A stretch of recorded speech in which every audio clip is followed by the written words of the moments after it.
घेता यापूर्वी पुण्यात बैठक झाली, मुंबईत बैठक झाली, आज नागपूरमध्ये बैठक झाली. कशा पद्धतीची तयारी आषाढी वारीची?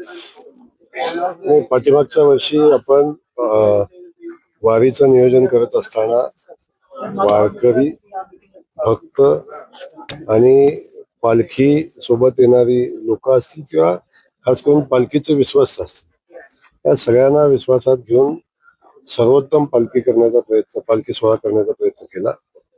आलेल्या प्रत्येकाला चांगल्या सुविधा देण्याचा प्रयत्न केला आणि बऱ्यापैकी यश आपल्याला पाठीमागच्या वर्षी आलं. त्यामध्ये स्वच्छता हा सगळ्यात महत्वाचा विषय, जो वारीला आजपर्यंत ज्या दृष्टीनं वारीतल्या सगळ्यात कमजोर गोष्ट होत्या, स्वच्छता हा विषय सगळ्यात महत्वाचा होता. त्याच्यावर आपण फुल फोकस यावर्षी केलेला आणि त्या अनुषंगानं अगदी पालखी निघाल्यापासून, पालखीच्या प्रत्येक मुक्कामापासून पंढरपूर शहरातल्या प्रत्येक स्पॉटवर स्वच्छतेची एक वेगळी व्यवस्था आपण उभी करतोय. नगरपालिका स्वच्छता करेल, त्यासोबत आणखीन वेगळी व्यवस्था उभी करून या सगळ्या स्वच्छतेचं काम आपण हातामध्ये घेतलंय. त्यासोबत पाठीमागच्या वर्षी ज्या ज्या अडचणी आल्या त्या प्रत्येक अडचणीवर मार्ग काढण्याचा प्रयत्न या निमित्तानं आपण करतोय.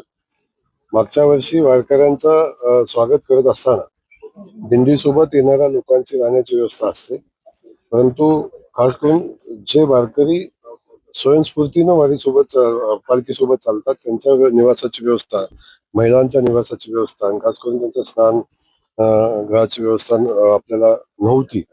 पाठीमागच्या वर्षीपासून आपण चालू केली, त्याला प्रचंड मोठा प्रतिसाद मिळाला. वारकऱ्यांनी, आमच्या महिला भगिनींनी खूप मोठं स्वागत केलं. यावर्षी प्रचंड मोठी मागणी त्याची आहे, त्याच्यावर फोकस करून मागच्या वर्षी ज्या व्यवस्था केल्या त्याच्यापेक्षा दुप्पट तिप्पट व्यवस्था आपण यावर्षी उभ्या करतोय आणि अख्ख्या पालखी मार्गावर वारकऱ्यांचं स्वागत करून त्यांना सर्वोत्तम सुविधा देण्याचा प्रयत्न करतो. यावर्षी पाऊस कमी आहे सांगितलं आणि त्याचा काही परिणाम होईल? नाही, पाऊस कमी आहे, परंतु पालखी मार्गावर पाणी कमी पडेल अशी सध्या तर परिस्थिती नाही. पाऊस पडत राहील. आता जुलै महिना आहे, परंतु जरी अशी व्यवस्था निर्माण झाली तरी आपण 500 टँकर पालखी सोबत आणि या परिसरामध्ये, पंढरपूरच्या परिसरामध्ये आपण ठेवतोय. त्यातून सगळ्यांची पाण्याची व्यवस्था होईल, वारकऱ्यांना पुरेसं पाणी मिळेल, त्यात कुठली अडचण येणार नाही. आजच आम्ही मुख्यमंत्री महोदयांना पत्र लिहितोय की वारीच्या अनुषंगानं चंद्रभागेला पाणी सोडायला लागेल, त्या अनुषंगानं ते पाणी वेळेत पोचावं अशा पद्धतीचं नियोजन आम्ही करतोय. आजच पत्र मुख्यमंत्री महोदयांना देतोय. अल्निनोमुळे पाणी सोडण्यावर खूप मोठे निर्बंध आहेत, तरी पण जेव्हा लाखो भाविक या ठिकाणी येतात तेव्हा पाण्याची आवश्यकता आहे. त्या अनुषंगानं आपण विनंती मुख्यमंत्री महोदयांना करणार आहोत. स्वच्छतेकडे आपण चांगले